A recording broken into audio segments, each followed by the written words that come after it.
everyone. Thank you for joining us today. I have Natalie, and she's a media buyer here at Creatively Disruptive. And my name is Lindsay Hartness, and I'm the community manager here at Creatively Disruptive. So, Natalie, do you want to go ahead and introduce yourself real quick? Sure. Hi, everyone. I'm Natalie, and as Lindsay said, I'm the media buyer at Creatively Disruptive. So I am largely in charge of the Facebook and Instagram for some of our small business clients, and I get involved in optimizing the campaigns, coming up with strategies, and generally working on helping our clients achieve their goals.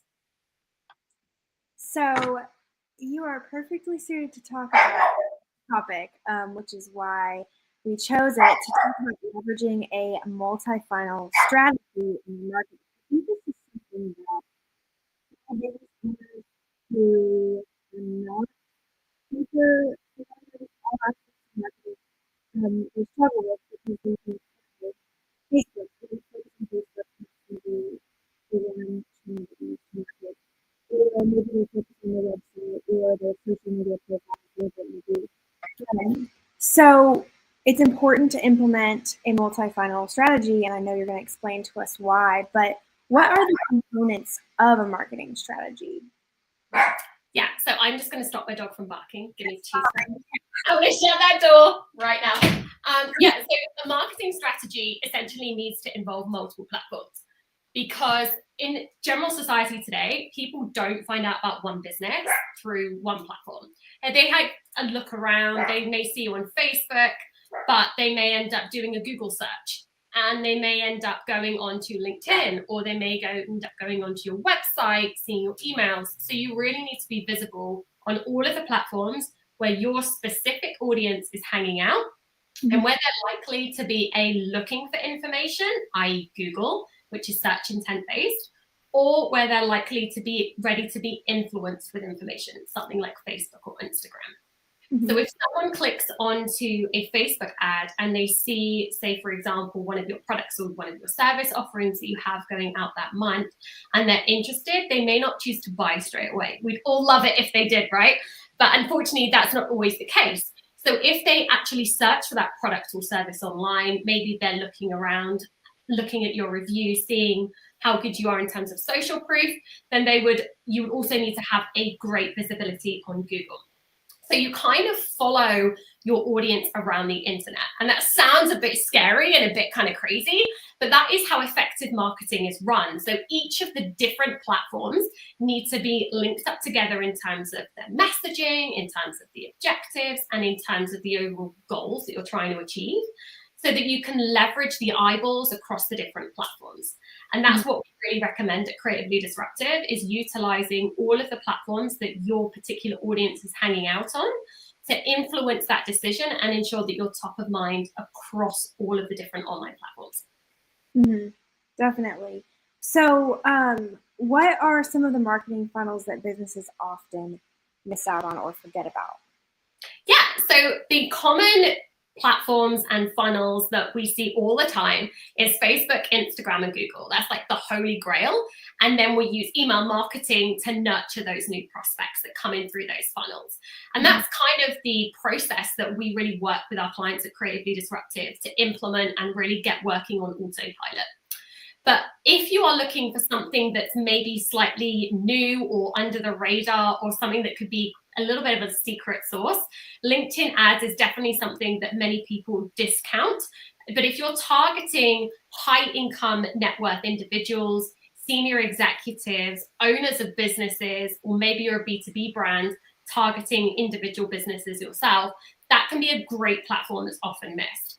So if you go into LinkedIn now and you go into your newsfeed, you're probably going to start to see ads from the likes of Rolex, Patek Philippe, expensive high-end jewelry brands, diamond engagement rings, diamond earrings, those kind of adverts, because the type of individuals that are on LinkedIn are the type of individuals that are likely, again, this is a likely, to spend that type of money versus another platform like, say, for example, Pinterest.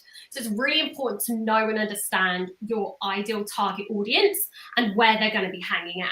If you're targeting the CEO of a £1 million corporation, chances are they are likely to be on LinkedIn connecting with their peers. They're less likely during the working day to be on another platform like Pinterest, for example. So it's really important that you keep that in mind when you're looking at the platforms you're selecting. But I definitely would recommend LinkedIn as something to consider. Other platforms that could be considered are something like Nextdoor.com, or something like, if you're in the trades industry, Checkatrader, things like that. But for me, the big one that I've always kind of seen as a little secret sauce is LinkedIn. I know we have a lot of B2C brands on here as well. So TikTok is another platform that we're seeing coming out as being really hot and really emerging, because as it's so new, there is so much opportunity to get in front of that audience for relatively low cost right now, and in a really big way. So a small video can kind of blow up really quickly and really relatively quite simply compared to some of the more complex and kind of more advanced platforms. So TikTok is a really great one to add into the mix. Again, making sure that you're remarketing with things like Facebook, Instagram, and Google. Absolutely, yeah. It's very important to consider where your customers are, not just where you want to be, but where your customers want to be, where they're at. So can you elaborate a little bit about how all these different platforms work together and the components of what each platform does for the funnel? Yeah, sure. So essentially, a marketing funnel, if anyone on this call hasn't heard of a marketing funnel before, essentially you start off by prospecting. So building awareness with ideal customers for your business. And that is considered top of the funnel. So things like Facebook ads, Instagram ads, and Google ads will help you to bring new people into your business that may have never heard of you before, or may not have considered the products and services that you sell. So initially you want to prospect to that audience by using Facebook, Instagram, top of funnel cold ads. You then want to make sure that you're remarketing to those people and also bringing in your existing audiences. So say, for example, you put a lot of time into producing content on Instagram. You spend a lot of time on Reels, you spend a lot of time on curating your series, and you spend a lot of time on Facebook. You want to make sure that all of your followers, everyone that likes your pages, and everyone that engages with your posts and sends you messages is also brought into this mix of the next stage of the funnel, which we call the middle of the funnel, which is retargeting your existing warm prospects. And here you want to be nurturing them. So here we're very realistic that people from the top of the funnel have only just found out about you. So they'll have questions. And that is where your middle of the funnel advertising starts to come in. So we're tying in everyone from the top of the funnel and we're saying, okay, what questions are these people asking? And what do they want to see from us to convince them to move to the next stage of the funnel? Mm-hmm. So in here, we're looking at things like your social proof. So for example, your reviews, what case studies do you have? What social proof do you have on your website that we can use to actually talk about how great you are to people that have never heard from you? We can talk about offers, anything that you're particularly pushing out, and any hooks that you have as well. And we're generally working on nurturing that audience within the middle of the funnel and retargeting everyone from the top, from all of the different platforms. So say, for example, within Facebook, we want to be bringing in people from Instagram, people from LinkedIn, people from your website that have already engaged with pages on your website, or people that have sent you messages. So that's how we kind of bring everyone into then nurturing them. And then at the bottom of the funnel, we actually have conversion. So here, again, we're using our Facebook, our Instagram, our Google, and all of our organic social media users and visitors and likers and followers, and we're moving them down the funnel again using the Facebook pixel and the Google tracking to enable us to see that flow and to follow people through. And at the bottom, we're going to be talking conversion ads. So now we're really going for the sale. Now we are moving with our best foot forward as to what the next step is that we want them to take an action. Is it we want them to fill out a contact form? Is it that we want them to book an appointment? Is it that we want them to make a phone call? Or is it that we want them to fill out a form on Facebook directly? So here we're going in straight away for the sale, and we're assuming that these people have already jumped through quite a lot of hoops and have been quite warmed up to the business by the time they reach this point. So here is where you're going to get your cheapest conversions and your lowest cost per conversion. So all through, thank you, my words, all through the funnel, people will be converting. We're expecting people to convert at the top of funnel straight away, people that are action takers and decision makers.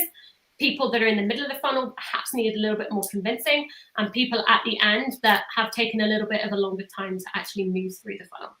Mm-hmm. Absolutely, and it's very effective. I think a lot of people might just throw a Facebook ad out there and hope for the best, but you have to be intentional and consider how much awareness and knowledge your potential customers have. So it's very effective. And just my final question is, how would you go about identifying problems in the funnel, seeing where adjustments and changes need to be made?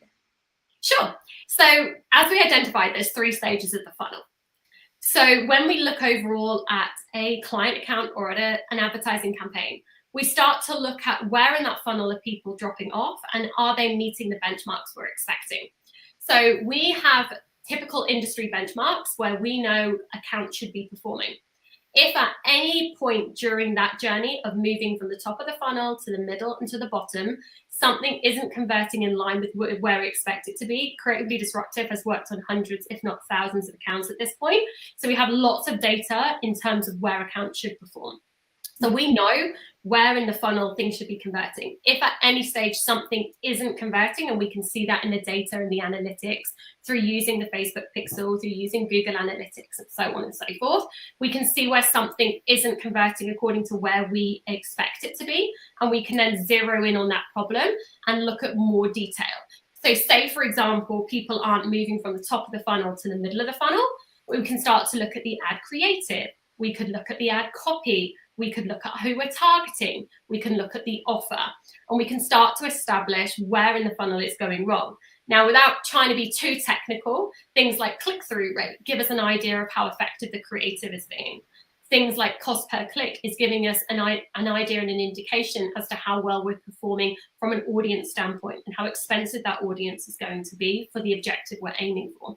So all the way along the journey, we can use data to understand where in the funnel things are going wrong and then zero in on that problem and create solutions, as opposed to throwing all of the campaign out and starting afresh, which is what I've seen before. If you're brand new to advertising and trying to do it yourself, a lot of the time what will happen is you'll put something out, it won't work on the first run, and then you'll completely re-engineer the funnel. Actually, what's more important is by going into the data, we can start to see the particular components that aren't working and then identify and fix those, as opposed to throwing out hours and hours and hours of work creating the funnel. Mm-hmm. Absolutely. Thank you so much for answering those questions and explaining that to all of us today. I would like to ask anyone who is watching now or later to comment below and tell us what marketing platforms you're using, and if you have a funnel or if you've never heard of a funnel before.